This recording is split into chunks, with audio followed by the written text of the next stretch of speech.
Hey, this is JP with Central Idaho Mountain Weather. It's June 3rd, 2026. Looking at the satellite reel. I'm actually going to stop this because it's a little bit annoying at the end how it shows up white.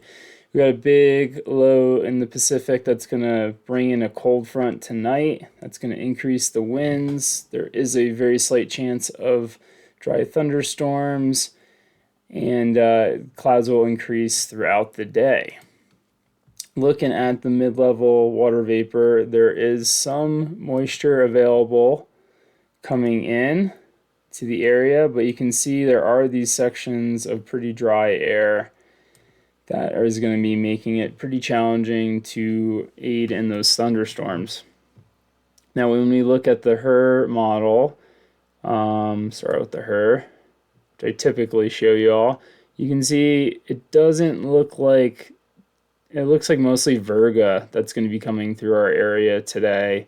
It's not until you look at the NAM forecast where you can actually see some more moisture right around 5 to 7 p.m. that these, and typically when you see a little bit more orange, you're going to have more thunderstorms. This isn't showing that, but it is showing possibility of having some thunderstorms. Remember, what we need for thunderstorms is some kind of instability, so we're getting that with the cold front today. What we're lacking is the moisture, and sometimes you could gain moisture from some kind of lift pushing up that warm, moist air feeding the storm, but we're kind of missing that today. I want to get into that. I will get into that in a second with humidity, but we're kind of lacking humidity today.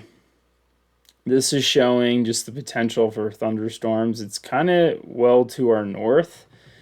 So with it being increasingly dry out there, that's always on top of my mind when cold fronts come through in the summer is lightning starts. And we are going to have a little bit warmer temperatures today, and then it's going to cool off slightly with that cold front and warm leading into the weekend before a cool down. Now, we had our first tropical depression pop up yesterday in the Pacific. This is going to be where where the Atlantic is not going to be as potent with these El Nino storms. The Pacific becomes a little bit more active, and I'll just show you the last El Nino we had. This was a strong one. These are tracks where all the they call them cyclones when they're Pacific, but they all originate in kind of the southwest section of Mexico and drift out to the west or to the north. And linking this into the thunderstorms, this can give us enhanced monsoon system where we can pick up that extra moisture to cause thunderstorms. And forecasting long range, if you have an increase in moisture coming up from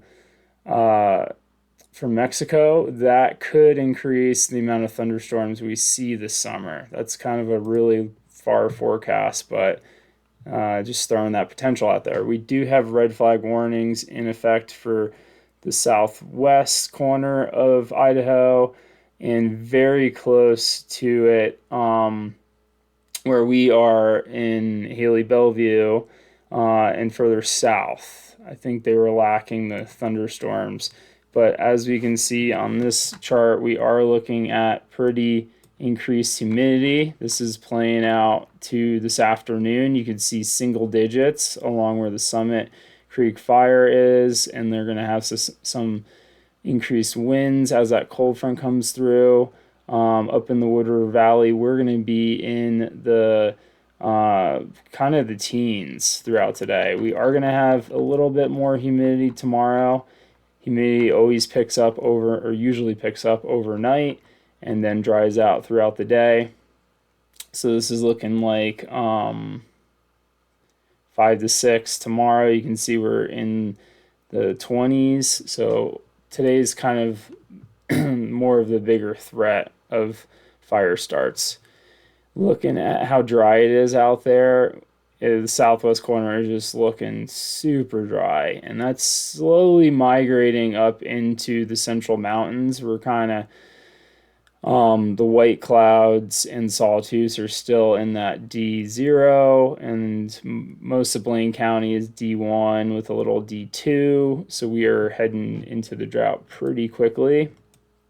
Looking at the fuels observed of how those come into play with dryness. You can see that, yeah, it is drier. We're in the 80 to 89 percentile. It's not super crisp out there, but it is the beginning of June, so it's supposed to be more moist this time of year.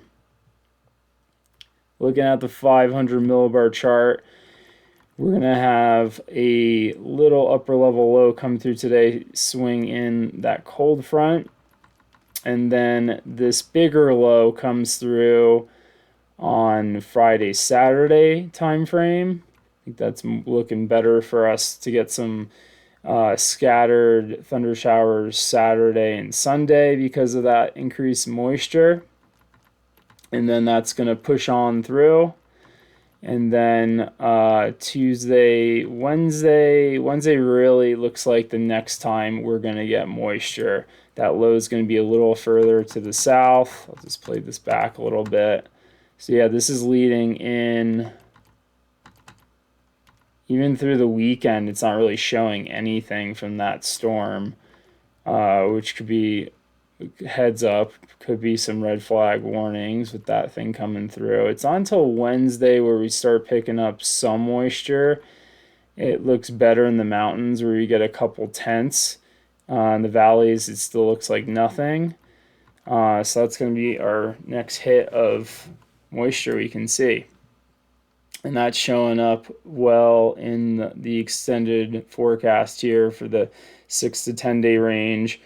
And then the next 2 weeks is looking hit or miss with moisture, and then looking dry moving into the end of June.